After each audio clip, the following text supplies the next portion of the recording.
राजनीतिक सामाजिक क्राइम से संबंधित सभी खबरों के लिए तहलका-ए-हिंद न्यूज चैनल को सब्सक्राइब कीजिए और हमारे बेल आइकन को भी दबाएं। आप सबका मेरे ससुराल में बहुत स्वागत। ससुराल वालों, आपसे माफी चाहती हूँ कि बहुत दिन बाद आई हूँ। आपके शहर ने मेरे परिवार को संरक्षण दिया, उन्हें खड़ा किया। बंटवारे के बाद ससुर जी के पिता मुरादाबाद आए, यहीं से कारोबार शुरू किया। यहाँ के हुनर, यहाँ के बच्चों की मदद से उन्होंने बच्चों का भविष्य बनाया।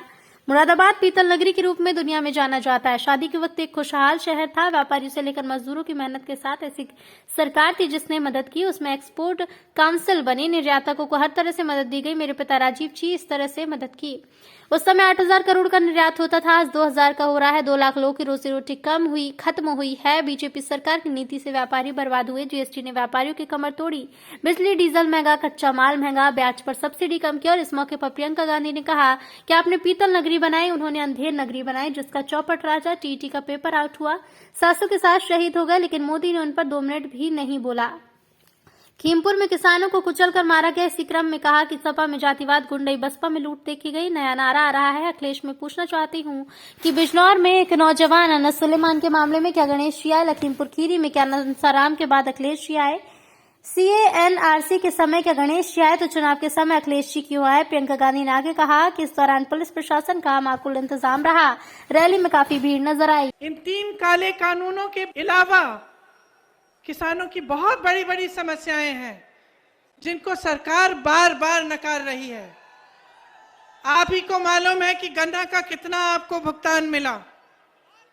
अभी भी 4,000 करोड़ का भुगतान बचा है। नरेंद्र मोदी जी का एक हवाई जहाज जो उन्होंने पिछले साल खरीदा, कोरोना के समय खरीदा, 8,000 करोड़ का है।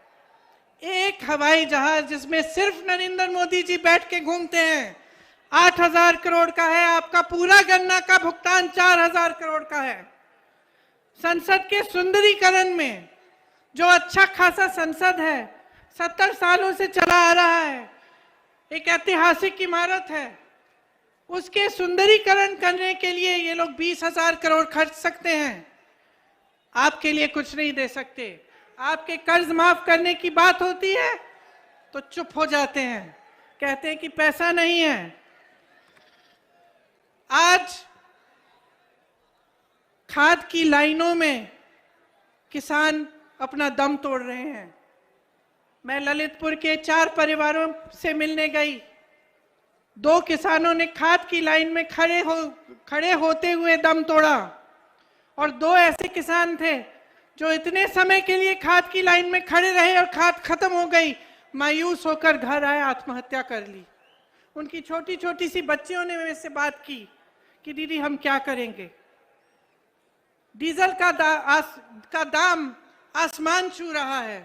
आपने देखा होगा 27 नवंबर को यूपी टेट की परीक्षा हुई। 22 लाख युवाओं ने मेहनत की, 2 सालों के लिए काम किया। क्या हुआ?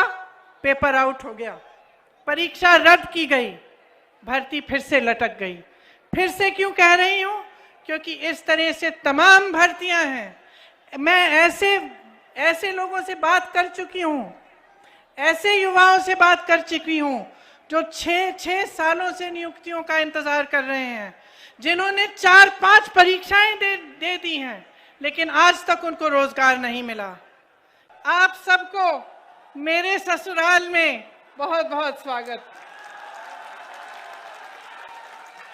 और ससुराल वालों, आपसे माफी चाहती हूं, बहुत दिनों बाद आई हूं। माफ हूं कि नहीं? आपके शहर ने मेरे परिवार को संरक्षण दिया, उनको खड़ा किया।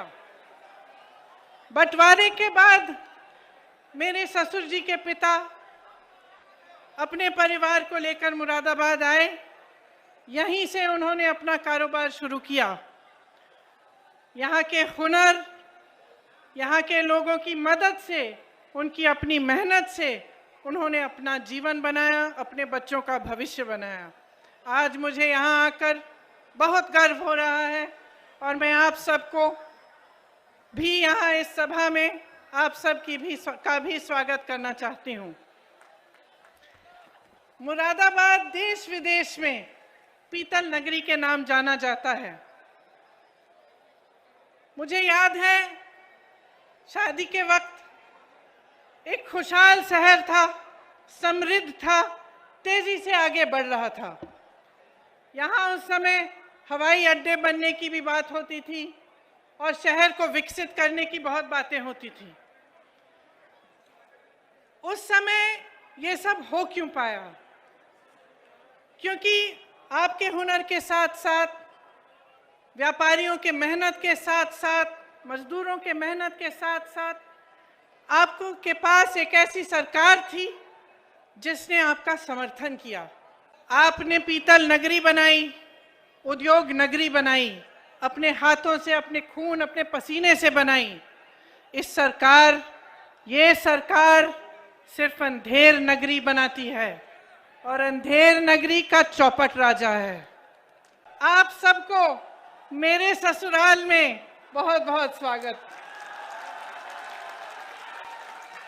और ससुराल वालों, आपसे माफी चाहती हूँ, बहुत दिनों बाद आई हूँ। माफ हूं कि नहीं?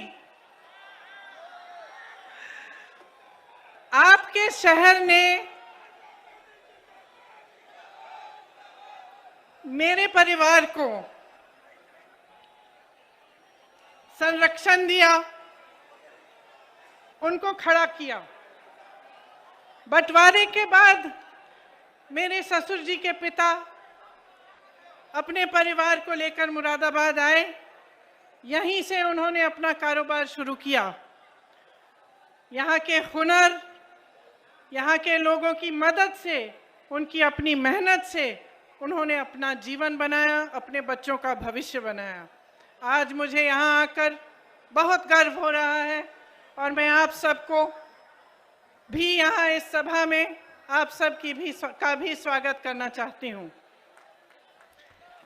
मुरादाबाद देश विदेश में पीतल नगरी के नाम जाना जाता है।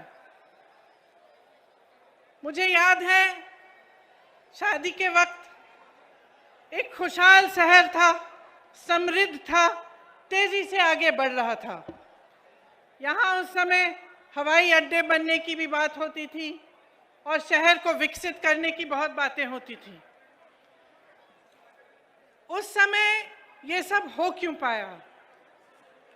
क्योंकि आपके हुनर के साथ साथ, व्यापारियों के मेहनत के साथ साथ, मजदूरों के मेहनत के साथ साथ आपको के पास एक ऐसी सरकार थी जिसने आपका समर्थन किया। आपने पीतल नगरी बनाई, उद्योग नगरी बनाई, अपने हाथों से, अपने खून, अपने पसीने से बनाई। ये सरकार सिर्फ अंधेर नगरी बनाती है और अंधेर नगरी का चौपट राजा है।